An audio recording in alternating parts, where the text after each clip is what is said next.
It's my, if my release schedule works out as planned, it's my birthday. So this episode is going to be really weird. I don't care.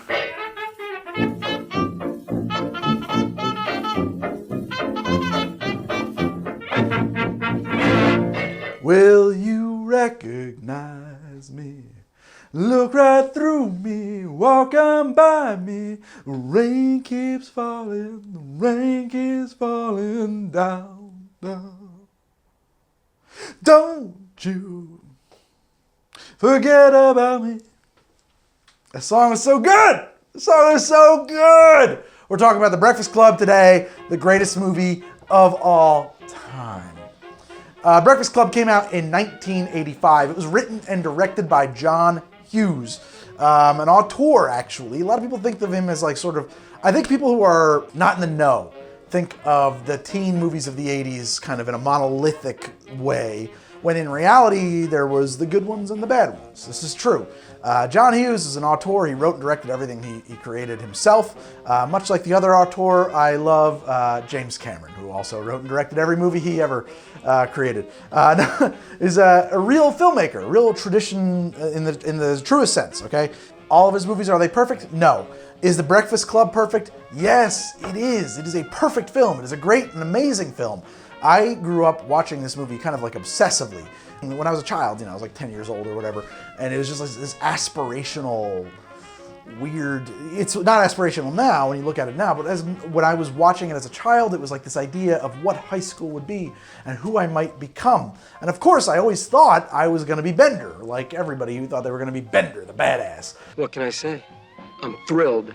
In reality, I was probably somewhere between Brian. Well, the school comes equipped with fire exits at either end of the library. And Ali Sheedy's character, whose name escapes me, but that's okay. Ha! Ali Sheedy does not speak in this movie until 30 minutes of screen time have elapsed because she is so goth and so introverted and so beautiful. When you grow up, your heart dies. Was that too weird? Ali Sheedy. Ali Sheedy, man.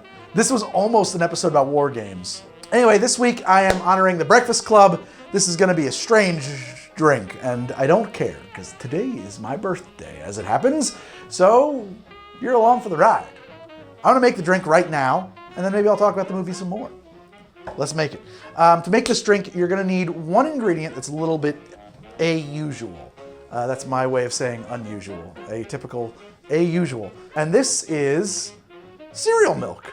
Now, there's a place, they may have other locations now, but in New York City it's pretty famous, called Milk Bar. Milk Bar is a kind of extension of the Momofuku David Chang empire, and they produce unusual and creative desserts. I used to live near one when I lived in the city. Bitterness increasing. One of the famous flavor profiles that they work with is cereal milk. Cereal milk ice cream, cereal milk cake, cereal milk milkshakes.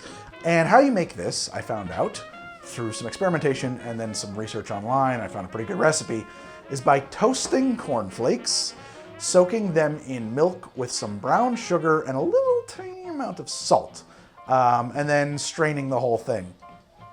And I'm gonna tell you, it's cereal milk. That is, if you're wondering, what is this ingredient? The milk that's left over in your cereal, that's basically what it is, except a little bit more accentuated. The flavors are a little bit more heightened so that you can use it as an ingredient and not have it get lost. So I'm gonna shake this drink.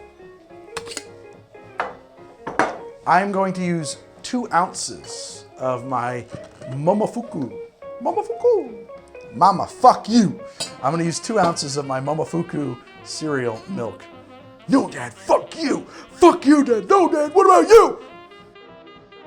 Cereal milk was actually invented by Christine Tosi, who I think she worked for David Chang in some capacity, and spun off and created the Milk Bar, which is now very famous. If it hasn't expanded beyond New York City, I'm sure it will. I want a ½ ounce of Demerara simple syrup.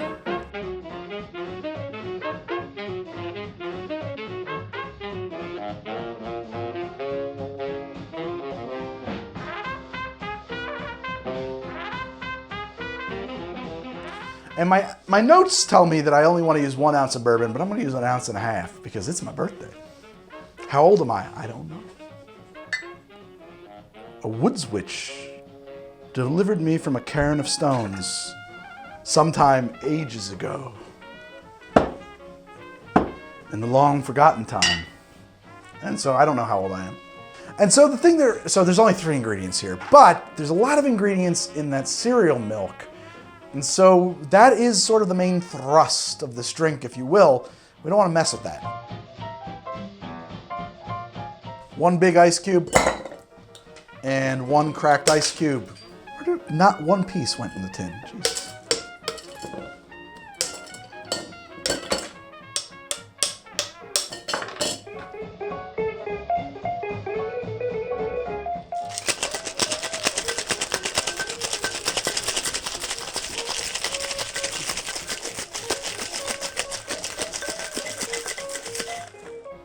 One IKEA Collins sour glass, I don't know what to call that, IKEA glass, into one of my IKEA glasses.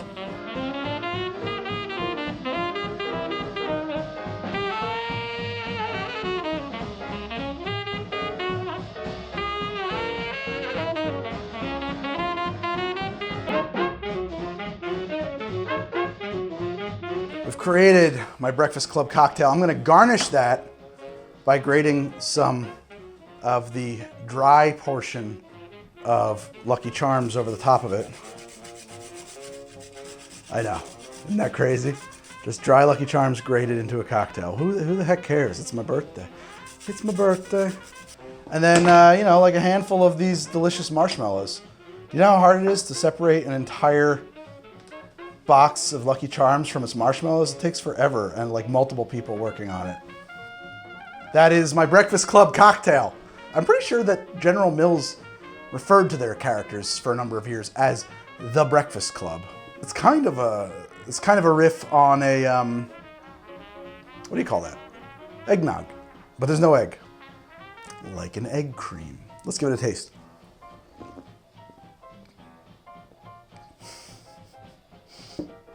This drink makes me so happy. It really tastes like bourbon and breakfast cereal, and it's freaking awesome. I don't know how else to describe it, except that it tastes like a glass of delicious bourbon and breakfast cereal. Malty. It's malty. It is a lot like a soda shop malt, and you get a little bit of that bourbon coming through. Definitely enough of that, but like actually you get this like toasted corn is like the dominant flavor. Toasted cereal, toasted corn. And that makes sense because toasted cornflakes are kind of like the primary backbone of the cereal milk. This is incredible. Honestly, I hate tooting my own horn, if you will. But honestly, I think this is one of my better creations. I, of course, have Christine Tosi of Milk Bar fame to thank because it is she who invented this incredible ingredient that made all of this possible. This drink, is it sophisticated? Oh my God, no, it is not sophisticated. Is it spirit forward? Nope, nope, nope. It is just pure, delicious comfort food. The marshmallow, when you get a little bit of the marshmallow, oh man, that is something else. Okay, much like the Breakfast Club, if you don't like this drink, you have no soul. Comes out in 1985, stars Emilio Estevez, Anthony Michael Hall, Ali Sheedy, Molly Ringwald, and Jud Nelson as the kids. What is the plot? These are the kids who got in trouble and they're in serious detention, Saturday morning detention, which I never had growing up. But apparently, depending on whose account I believe, either John Hughes did have Saturday morning detention club that was called the Breakfast Club by the kids, or his friend's son had detention on Saturday mornings that they called the Breakfast Club. I personally had detention 5 days a week, all year long, because of my attendance issues. After school. That was my after school program, detention. I came to school when I felt like it. It was great. In the words of Mark Twain, I never let my schooling get in the way of my education, which is true. I didn't. Paul Gleason plays assistant principal Vernon. Don't mess with the bull, young man. You'll get the horns. John Capellos plays Carl. I am the eyes and ears of this institution, my friends. Carl is the heart and soul of this film in a lot of ways, and John Capellos really makes that character come to life. I guess in a behind the scenes moment, said something to the cast of youngsters who he felt a little paternal towards about, let's not overdo it here, guys. You know, just to remind everybody, Martin Sheen had a very serious heart attack on the set of Apocalypse Now because he was so invested in his character and the action that was going on. And, you know, we don't really want to repeat that, you know, kind of making light of that. What he did not know was that Emilio Estevez, of course, was Martin Sheen's son. My God, are we going to be like our parents? And Emilio Estevez gave him hell over it. John Kapelos actually felt incredibly shamed and distraught over that for years. Apparently, he was so upset. It was not yet common knowledge that they were related. It wasn't until years later that he did a guest spot on The West Wing, and he told that story to Martin Sheen. Martin Sheen said, well, that's just hilarious, actually. John Hughes invited all of the actors to improvise a bit on this. Namely, most importantly, the scene in which they all sit in a circle and tell the story of how they got in detention was improvised. But additionally, some of the most iconic lines in the film. Why does Brian have a fake ID? So I can vote. It was an improvisation. And John Bender's defiant final fist in the air in the field was something that was improvised. John Cusack auditioned several times for the role of Bender. Did not get the part. I think it would have been a really different movie if John Cusack had gotten the part. Jud Nelson was like really into staying in character between takes. He bullied Molly Ringwald apparently off camera because he was staying in character. It was just something he needed to do. Put him at really at odds with John Hughes. John Hughes wanted to fire him. Other actors intervened on his behalf. Apparently, after he got the part, he went undercover at a Chicago area high school. He was like 25 at the time. Pretended to be a student, convinced everybody that his dad was in jail and he lived in a motel, and bought them beer. I am not so sure that those students actually believed that he was actually their age, or if they were happy to pretend to believe that he was their age so they could get the beer. Truth be told, actually, what's interesting, of course, in movies about high school, most of the actors are typically not high school age. This movie is one of the few exceptions. John Hughes really kind of broke ground on that with this and 16 Candles. Molly Ringwald and Anthony Michael Hall were actually 16 at the time of this filming. The rest of the cast was in their 20s, and so that created some interesting dynamics. One, you know, Molly being 16 has some moments with Mr. Bender. Maybe not appropriate.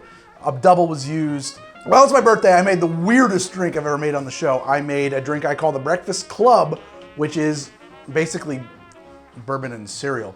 I'm not trying to make anybody happy but me. I freaking love it. It is so surprising and so unusual and so different than anything I've ever made. I'm obsessed with it. If you try it out, let me know how you like it. And I'll see you guys on Friday with a classic episode, and I'll see you next week with another episode of The Pop Show. The Pop Show. I don't have a real name for it. I'll see you next week with another original on how to drink. We think it's crazy that you want us to write an essay telling you who we think we are. You see us how you want to see us, in the simplest terms, in the most convenient definitions. But what we found out is that each of us is a brain, an athlete, a princess, a basket case, and a criminal. Does that answer your question? Hey.